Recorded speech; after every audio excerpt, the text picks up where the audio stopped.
Alright, Kimbo White here. I want to give you guys an update on the prediction race and also talk a little bit about the Strikeforce event last night because I did a video with no audio again. And uh, today I guess I was smarter than the computer and figured out how to work the audio. So hopefully you're going to get audio on this video. And want to congratulate the three guys that are in the running for my halfway prize on the race. For anybody that watches this and doesn't know, we started a race back on September 10th with the Strikeforce event, the semifinals of the Strikeforce Heavyweight Grand Prix. And I'm not sure exactly how many events we are into it, but this Saturday night, um, at least two guys should hit um, their 100 picks, unless they do really bad. Knock on wood, I don't want to jinx them. But at least one of us is going to hit the 100 mark. And the three guys that have a chance to do that with 11 fights on the card, unless they had a 12th fight, then that would put me in the running. But it would make me ill. I would have to get all 12 right. I'm at 88 correct at the moment. Um, the three guys that are in the running for the halfway prize are Surfer Ken. He has multiple channels. I'm going to put everybody's name in the race and the race standings in an annotation up here right about now. And you guys can go check out all their channels because they're all good. And it's part of the reason why we're doing this, to help each other get our names out there and all that sort of thing. So, anyways, Surfer Ken is in the lead. He's really been kicking ass. Had a couple of really good cards where he took the lead.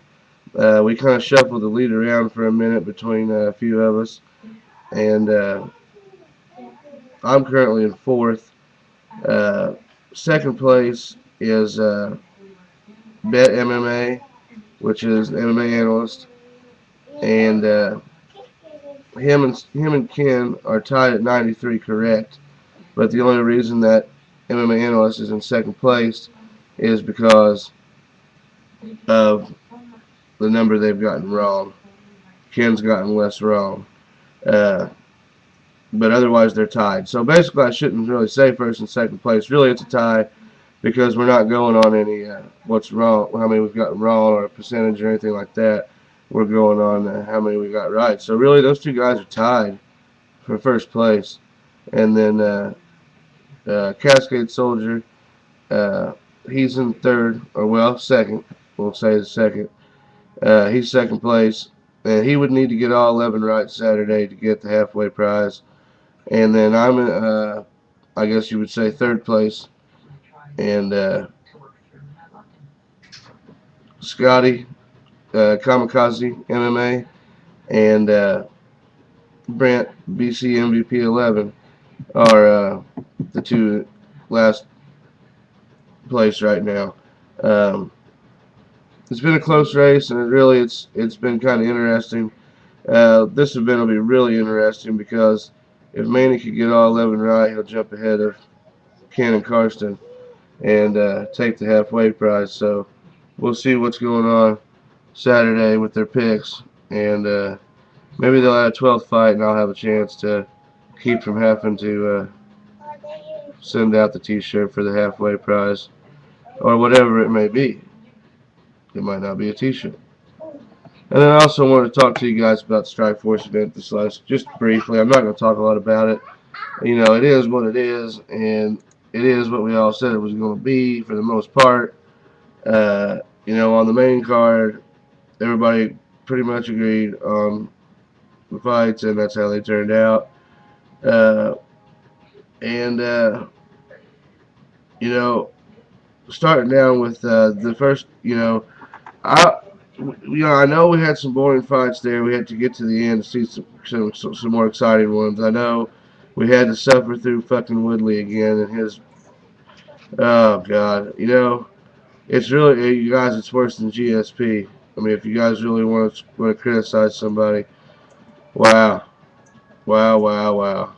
Anyways, dude's winning fights, and I'm not gonna say a bad word about him. But if what it boils down to is if you, it's the sport, man. It's part of it. Get the guy off of you. If you're good enough to keep him from taking you down and get him off of you, then you win the fight. So he's doing what he's got to do, man. And I'm not gonna hate on him for it. But dear Lord, I hate watching his fights anymore. And I hate to say that because Tyron Woodley has striking ability. He's just not going to take any chances. It's the exact same thing as GSP. Exact same thing. King Mo's a beast. I really didn't see Larkin standing with him or being able to even stand up very long at all. Pretty much saw King Mo doing about what he wanted to do in that fight, and that's what he did. And he finally gave us the first good, exciting finish of the night. And Larkin got pounded. Jeez.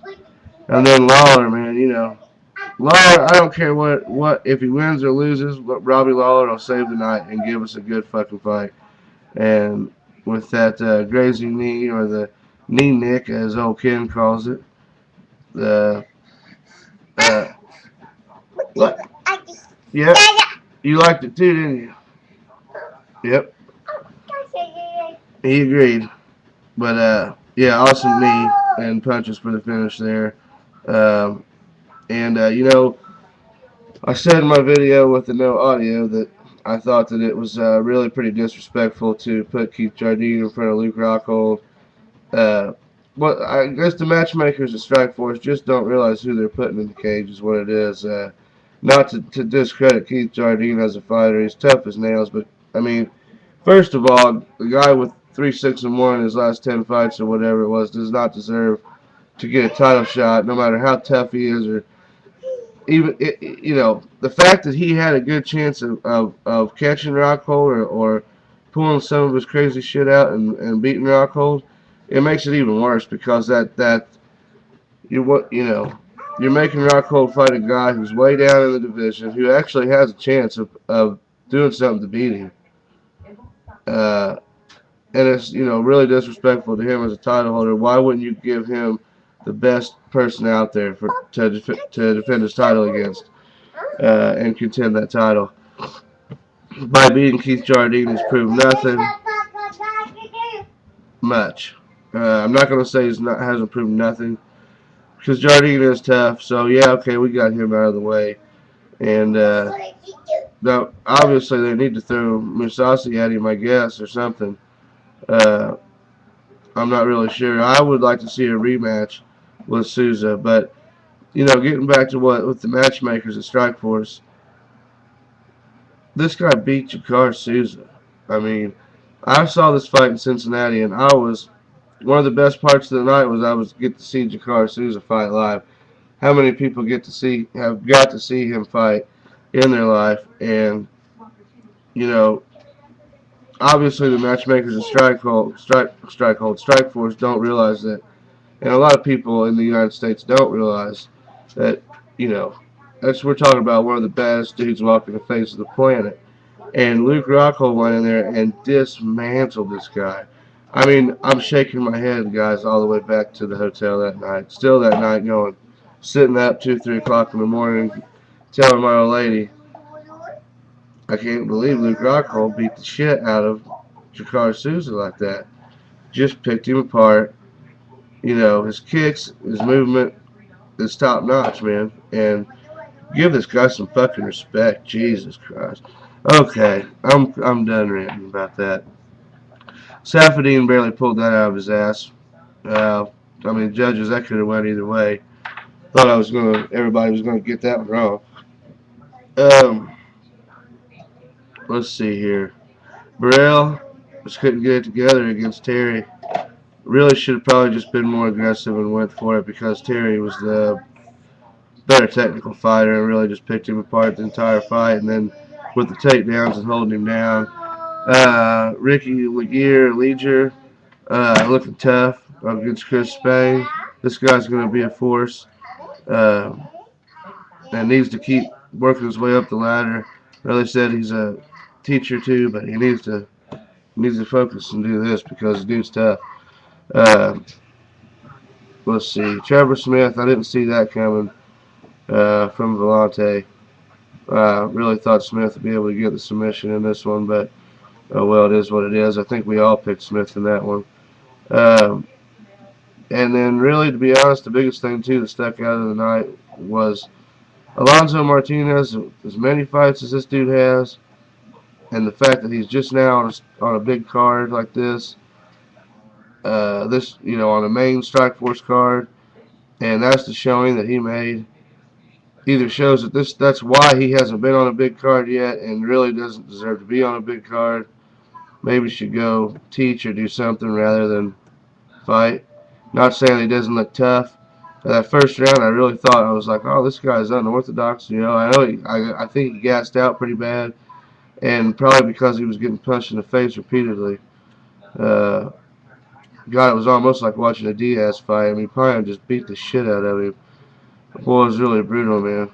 So I don't know if Martinez is that bad or Pine's that good, but we'll probably see here in the future. We'll probably see Pine on a big card, and I don't know, Martinez back on the challengers card, or he might. I don't know. As many fights as that guy has and the beating he took, he's probably putting some thought into that one. But all right, it's been the last word with Kimbo White. I'm going to try to get the UFC 142 picks up tonight, but they really need to be up by tomorrow. I'm always last minute, never get any views on the damn thing. So, you all have a good night. Been the last word with Kimbo White.